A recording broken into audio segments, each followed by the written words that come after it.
Good morning and welcome to the Forex Daily Update, brought to you by Pepperstone on Wednesday the 20th of March 2019.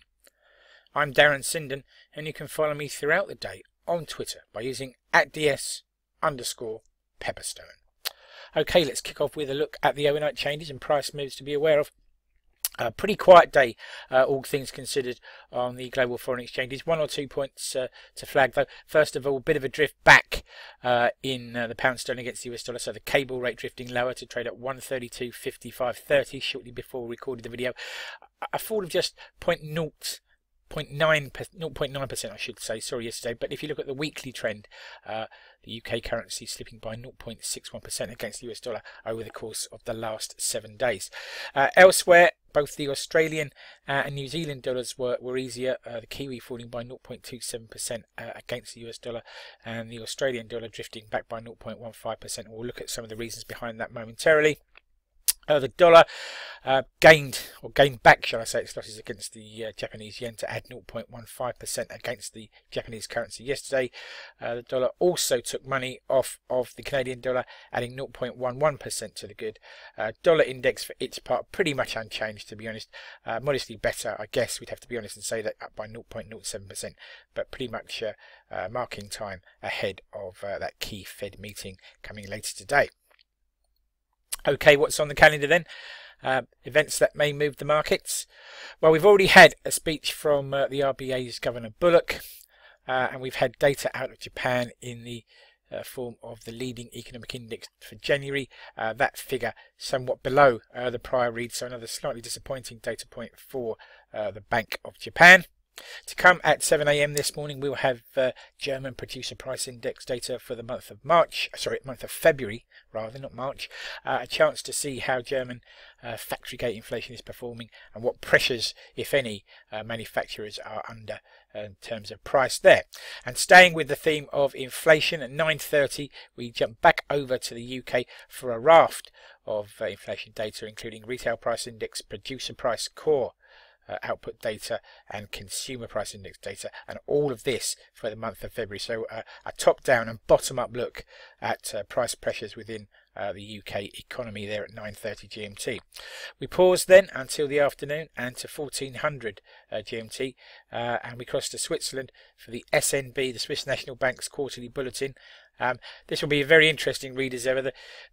The operation of the Swiss National Bank is often compared to that of a hedge fund because of its aggressive diversification of its reserves and its investments in US tech companies and other assets. They lost money, quite considerable amount of money, in the last quarter 2018. Have they made that back in Q1 2019 will be the question. Then the main event at 1800 GMT, because back to the US for the Fed interest rate decision and monetary policy statement, and that'll be followed, of course, by a speech and press conference from Jerome Powell, and that kicks off at 18:30, and the market will be watching this intently. At 21:45, to round off proceedings, we cross over the Pacific to New Zealand for gross domestic product data for Q4 out of that country. Okay then, breaking news and comment that's caught my eye overnight. And first of all, US-China trade talks may be stalling as China pushes back against US demands and differences between the two countries on tariffs.